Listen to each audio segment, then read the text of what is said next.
नमस्कार साथियों और जय हिंद। दिन था 16 अगस्त 1946, डायरेक्ट एक्शन डे। इस दिन मुस्लिम लीग और उसके समर्थकों ने बंगाल में भयंकर हिंसा करी, बंगाल की सड़कों को लहूलुहान कर दिया और अपनी पाकिस्तान की मांग को मनवाने के लिए हजारों कत्ल किए, रेप्स किए, घर दुकानें जला दी। इससे भी ज़्यादा दुर्भाग्यपूर्ण ये था कि इस घटना के बाद इतिहासकारों ने इस पे पर्दा डालने की कोशिश करी और तोड़ने मरोड़ने की कोशिश की।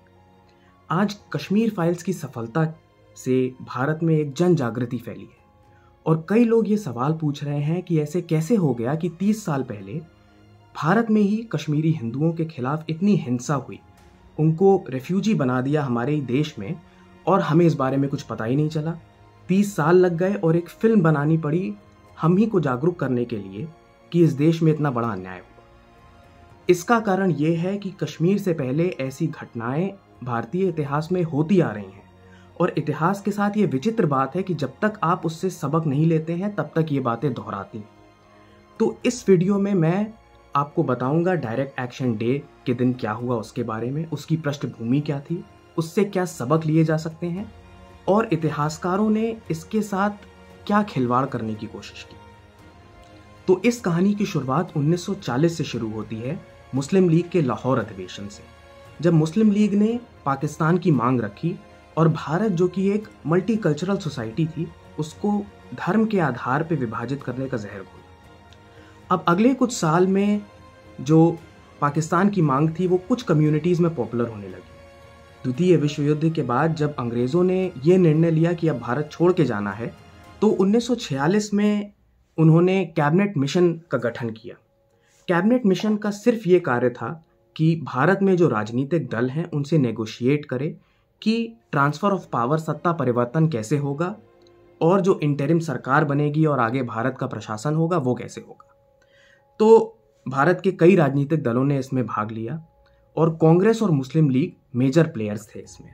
शुरुआत में जनवरी फरवरी में तो लगा कि कांग्रेस और मुस्लिम लीग और ब्रिटिश सरकार के बीच में किसी तरीके का अग्रीमेंट हो सकता है, परंतु जुलाई आते आते कांग्रेस और मुस्लिम लीग के बीच के मतभेद सामने आने लगे। दोनों ही पार्टियों के जो नेता थे उन्होंने अपनी सार्वजनिक स्पीचेस में ये बोला कि अब कैबिनेट मिशन प्लान फेल कर गया है, अब इस कैबिनेट मिशन प्लान में कोई भी अग्रीमेंट नहीं हो पाया है।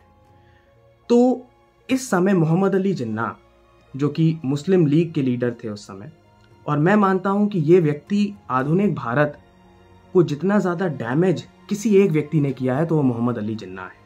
तो मोहम्मद अली जिन्ना और मुस्लिम लीग को ये लगा कि कहीं इस जल्दीबाजी में और इस नेगोशिएशन में ऐसा ना हो कि जो पाकिस्तान की मांग है वो कहीं रह जाए, ऐसा ना हो कि कांग्रेस और ब्रिटिश सरकार के बीच में कोई अग्रीमेंट हो के इंटरिम गवर्नमेंट बन जाए और पाकिस्तान की मांग रह जाए, जो भारत को तोड़ने की साजिश है वो कहीं रुक ना जाए। तो जुलाई में मुस्लिम लीग ने ऐलान किया कि अब हम डायरेक्ट एक्शन करेंगे भारत में, और ऊपरी तौर में तो ये बोला कि ये डायरेक्ट एक्शन एक हड़ताल है या प्रोटेस्ट है या डेमोन्स्ट्रेशंस है भारत की सड़कों में, लेकिन अल्टीमेट प्लान ये था कि भारत में नरसंहार करें, हिंसा से और खून खराबे से मजबूर कर दें पाकिस्तान की मांग को एक्सेप्ट करना। मोहम्मद अली जिन्ना ने यह ऐलान कर दिया कि या तो हम भारत को तोड़ देंगे या बर्बाद कर देंगे, we will either divide India और डिस्ट्रॉय इंडिया। तो 16 अगस्त का दिन आता है जो कि शुक्रवार था, फ्राइडे, और इस दिन सुबह सुबह मुस्लिम लीग और उसके समर्थक बंगाल की सड़कों पे इकट्ठा होना शुरू होते हैं। जैसे कि नारे कश्मीर में लगाए गए 1990 जनवरी में, वैसे ही नारे लगाए जाते हैं। यहाँ तक कि मुस्लिम लीग के नेता लोगों को ये कह के भड़काते हैं कि आज का दिन जैसा अरब कॉन्क्वेस्ट था, जैसे अरब युद्ध थे, वैसा दिन है आज। और पूरे दिन बंगाल की सड़कों पे हिंदुओं को मारा जाता है, दुकानें, घर जलाई जाते हैं और रेप्स होते हैं। जितना भी आप वायलेंस सोच सकते हैं, जितनी आप हिंसा सोच सकते हैं, सब होता है। और इस समय बंगाल में, यूनाइटेड बंगाल में जो सरकार थी वो मुस्लिम लीग की ही थी और मुख्यमंत्री था H S. Suhrawardy, killer of Bengal. इस आदमी ने अपनी रिस्पॉन्सिबिलिटी मान ली थी कि अब मुझको बंगाल में सभी भारतीयों को मारना है। मुस्लिम लीग के नेता पुलिस कंट्रोल रूम्स में चले गए और पुलिस को कुछ करने नहीं दिया। पुलिस वैसे भी कुछ नहीं करती क्योंकि गवर्नर था फ्रेडरिक बरोज ब्रिटिश सरकार का, जो कि मूक दर्शक बना रहा। 24 घंटे तक कोई आर्मी नहीं बुलाई बंगाल में और छोड़ दिया भारत की जनता को मुस्लिम लीग और उसके समर्थकों के हवाले। दिन भर बंगाल जलता रहा अगले 2-3 दिन तक, और इसका फॉलआउट ये हुआ कि ये मैसेज गया कि आप कोई भी हिंसा कर सकते हैं, आप कोई भी जेनोसाइड कर सकते हैं और कोई न्याय नहीं होगा, आपसे कुछ प्रश्न नहीं किया जाएगा। इससे सीख लेके मुस्लिम लीग और उसके समर्थकों ने 1-2 महीने बाद बिहार में, चंपारण में, सरन में, छपरा में राइट्स किए। उसी साल नोआखली में भयंकर एंटी हिंदू राइट्स हुए, जेनोसाइड हुआ, और ये सब होता रहा। इसमें फेलियर भारत के खुद के लीडर्स का भी था कि कोई भी नहीं आया उन लोगों की मदद करने के लिए या उन लोगों को बचाने के लिए जो कि निहत्थे थे और मुस्लिम लीग और उसकी जहरीली जो सोच थी उसका शिकार बने। अब मैं आपको बताऊंगा कि डायरेक्ट एक्शन डे के बाद से लेके आज तक कैसे इतिहासकारों ने इस पे पर्दा डालने की कोशिश करी और इतने बड़े अन्याय हो जाने के बावजूद इसके नैरेटिव पे प्रश्न चिन्ह लगाने की कोशिश करी और उसको बदलने की कोशिश करी।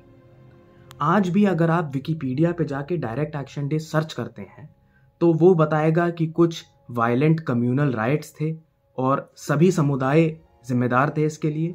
यहाँ तक कि दूसरे पैराग्राफ में ये तक लिखा है कि कंट्रोवर्सी है, विवाद है कि असलियत में कौन जिम्मेदार था इन कत्लों के लिए।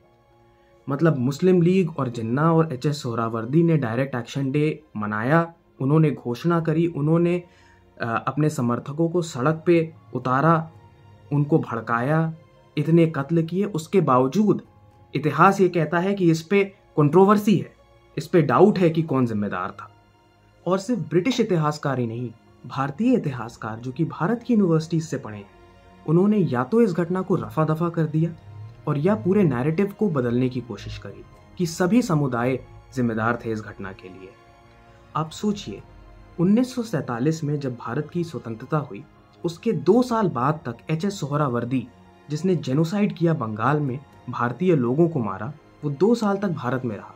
उसके खिलाफ कोई कोर्ट केस नहीं, कोई एक्शन नहीं, और 2 साल के बाद वो वापस पाकिस्तान जाता है, 5 साल पाकिस्तान का प्रधानमंत्री बनता है और 1963 में अपने गुनाहों का बिना कोई जवाब दिए 1963 में उसकी मृत्यु होती।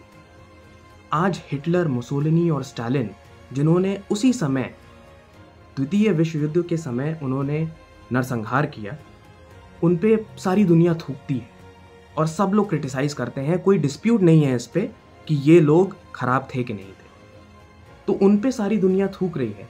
परंतु क्या ये इंटरनेशनल कॉन्डेमनेशन मोहम्मद अली जिन्ना या एच.एस. सोहरावर्दी या मुस्लिम लीग के तमाम नेताओं के खिलाफ है? बिल्कुल भी नहीं। ये इसलिए है क्योंकि हम अपने इतिहास के बारे में जानते ही नहीं हैं या हमसे हमारा इतिहास छुपाया गया है।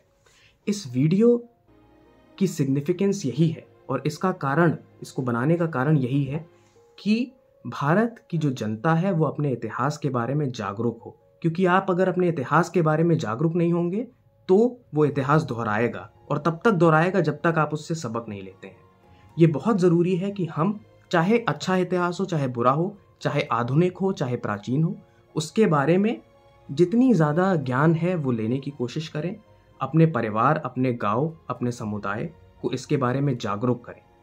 अगर ऐसी कोई भी और इतिहास का पन्ना है जिसके बारे में जानना आप चाहते हैं तो कमेंट सेक्शन में ज़रूर लिखें। मैं उसके बारे में भी एक और वीडियो बनाऊंगा और आपको जागरूक करने की कोशिश करूंगा। और ये जो क्रम है, ये जन जागृति है, ये रुकनी नहीं चाहिए। ये एक कंटिन्यूअस प्रोसेस है जो कि चलता रहना चाहिए और आप सब एक दूसरे को जागरूक करें भारत के प्राचीन, मध्य और आधुनिक इतिहास के बारे में। जय हिंद, धन्यवाद इस वीडियो को सुनने के लिए।